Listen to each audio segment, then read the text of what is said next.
दोस्तों नमस्कार। मेरा नाम है सर्वेश कुमार।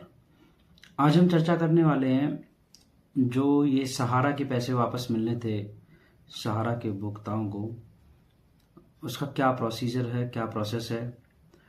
बहुत से लोगों ने इनिशियल एप्लीकेशन तो भर के अप्लाई कर दिया था, परंतु उसके बाद जो क्वेरी लगी उसके आगे वो प्रोसेस नहीं कर पाए।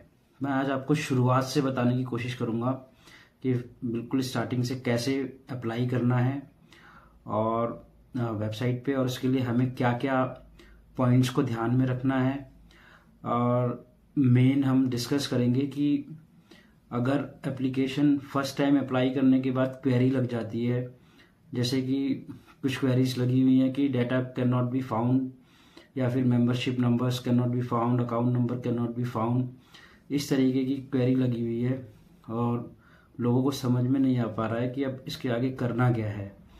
कि क्वेरी तो लग गई, अब इसके आगे किस तरीके से फर्दर प्रोसेस किया जाए कि डाटा सिस्टम में या फिर वेबसाइट पे फाउंड हो। तो मेरे मम्मी और मेरे पापा का सहारा में कुछ इन्वेस्टमेंट थी, उसका इनिशियल जो एप्लीकेशन था वो तो मैंने खुद फाइल कर दिया था, लेकिन उसके बाद उसमें क्वेरी लगी थी member number account number can not be found. तो उसके बाद मैं बहुत दिनों तक वेट करता रहा। मैंने बहुत सर्च किया यूट्यूब पे, वेबसाइट पे, अलग अलग सोर्सेज से मैंने बहुत कोशिश करी कि ये क्वेरी का रिजोल्यूशन कैसे होगा, ये डेफिशिएंसी लग रही है एप्लीकेशंस पे। उसके लिए मैंने एजेंट से भी बात करी। एजेंट जो हमारे एजेंट जिसने ये इन्वेस्टमेंट कराई थी, हमने उनसे डिस्कस किया तो उन्होंने कुछ सेटिस्फैक्ट्री जवाब तो नहीं दिया। उन्होंने बोला कि कोई भी एम्प्लॉय को सैलरी नहीं मिल रही है सहारा के, तो वो कैसे ऑफिस खोलेंगे, कैसे ऑफिस में बैठ के डाटा अपडेट करेंगे। तो और कोई भी ऑफिस खुला नहीं है कहीं भी। मैंने यहाँ फरीदाबाद में भी जाके सहारा के ऑफिस पे बात करने की कोशिश करी, परंतु ऑफिस बंद हो चुका था और कोई भी ऑफिस पे मिलता नहीं था। तो उसके अलावा भी मैंने ऑनलाइन बहुत सर्च करने की कोशिश करी कि इस डेफिशिएंसी को कैसे इसकी क्वेरी को रिजॉल्व किया जाए, कैसे फर्दर इस पे काम किया जाए। कि इनिशियल सबमिशन तो बहुत सारे लोगों ने कर दिया। इनिशियल सबमिशन के बाद उसमें डेफिशिएंसी आ रही है क्लेम में कि membership number, account number can not be match और can not be found in database. तो इशू ये है कि उस समय में जब लोगों ने इन्वेस्टमेंट की थी, तो ऐसा जहाँ तक जानकारी मुझे मिली है कि बहुत सारे फॉर्म्स और बहुत सारे डाटा को सिस्टम में अपलोड ही नहीं किया गया। कुल मिला के कहा जाए तो जो ये रिफंड पोर्टल है वो और जो सहारा का डेटाबेस है, दोनों सिंक्रोनाइज नहीं है।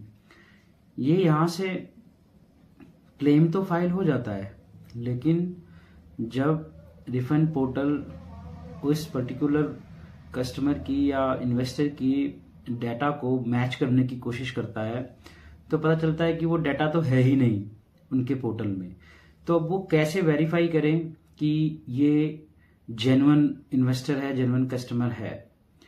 तो ये वेरीफाई सहारा के डाटाबेस से ही हो सकता था, लेकिन इशू ये है कि बहुत सारे कस्टमर का डाटा अपलोडेड नहीं है, अपडेटेड नहीं है। सहारा के ऑफिसेस खुल नहीं रहे हैं, सहारा के एजेंट काम नहीं कर रहे हैं। तो अब ये डाटा अपलोड करे कौन, ये डाटा अपडेट करे कौन। तो इस सिचुएशन में केसेस बहुत बहुत दिनों से पेंडिंग हैं, ना तो पेमेंट हो पा रही है और ना ही क्लेम आगे बढ़ रहे हैं। हम कोशिश करते भी हैं तो एजेंट जवाब ये देते हैं कि हमें तो कहीं से सैलरी नहीं मिल रही है।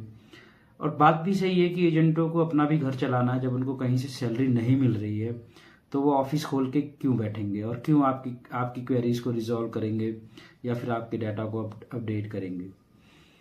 तो जैसा सुनने में आया है, हम ये सुनने में आया है कि अभी तक 1000 करोड़ भी, जो 5000 करोड़ इशू हुए थे उसमें से अभी 1000 करोड़ भी सहारा के उपभोक्ताओं को नहीं मिल पाया है। क्यों?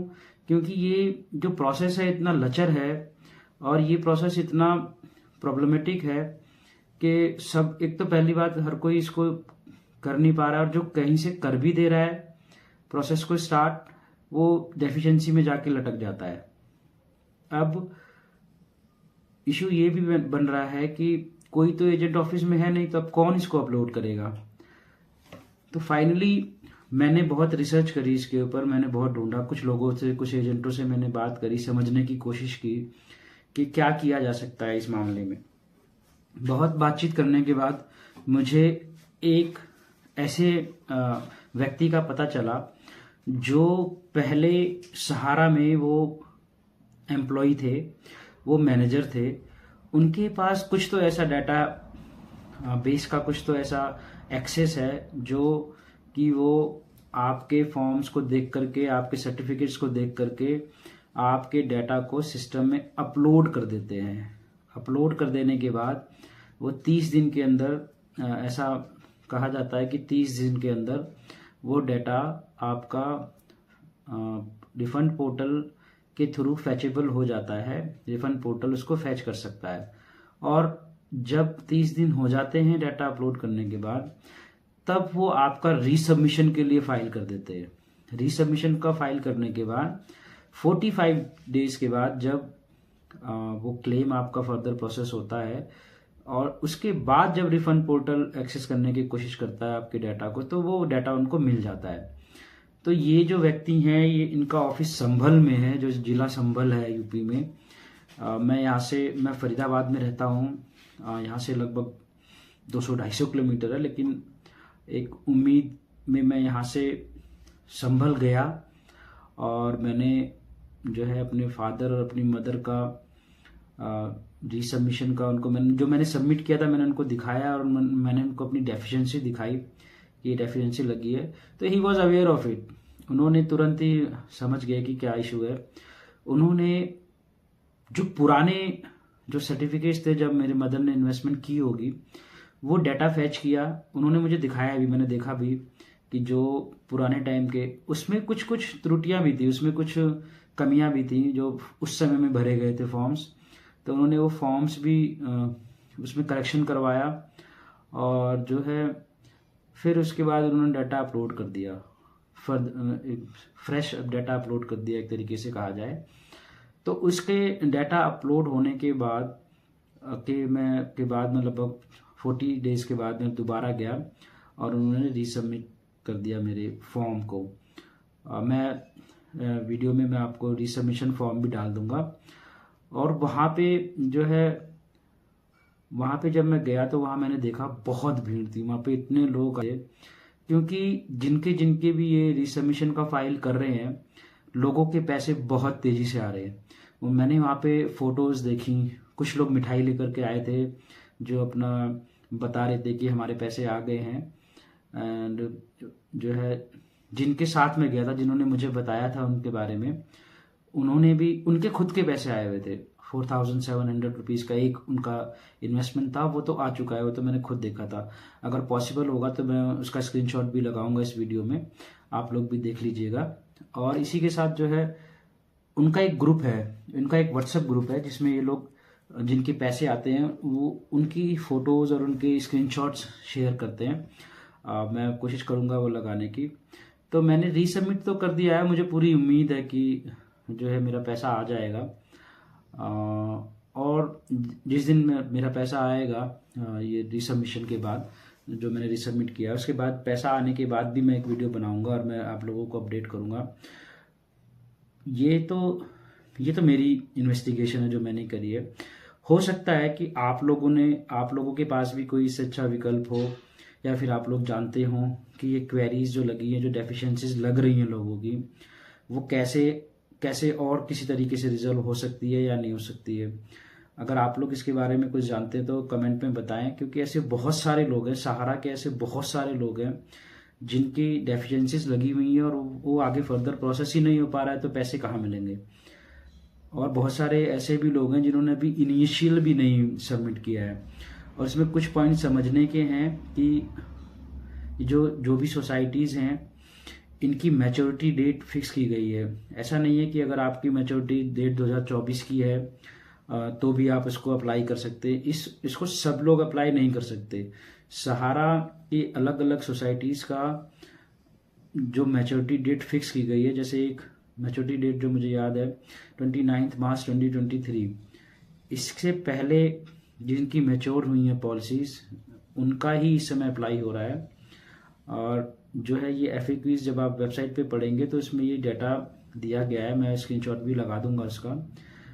तो आपको अपनी मैच्योरिटी डेट जरूर देखनी है। ये अगर ये 2023 के बाद मैच्योर हो रही, मार्च 2023 के बाद अगर कोई भी मैच्योर हो रही है तो आप एप्लीकेबल नहीं है अप्लाई करने के लिए। तो आपको वेट करना पड़ेगा फर्दर गाइडलाइंस की, सुप्रीम कोर्ट की। सुप्रीम कोर्ट फर्दर गाइडलाइंस देंगी, उसके बाद ही आपका अप्लाई होगा। अगर आप अप्लाई कर भी देते हैं तो उसमें कुछ फ़ायदा नहीं होने वाला आपका। तो आपको अपनी मैच्योरिटी डेट ध्यान रखनी है। आपको अपने सर्टिफिकेट्स बहुत संभाल के रखने हैं। उन सर्टिफिकेट्स के बेस पे ही जो होगा, जो भी होगा आगे, तो अपने डॉक्यूमेंट्स संभाल के रखिएगा। और हम उम्मीद करते हैं कि जो हमारा पैसा है एटलीस्ट डूबे ना। जो हमने इन्वेस्ट किया है, हमारे फैमिलीज़ ने ये सोच के कि बुरे वक्त में पैसा काम आएगा, तो अगर काम आता है तो बहुत बढ़िया है। Thank you.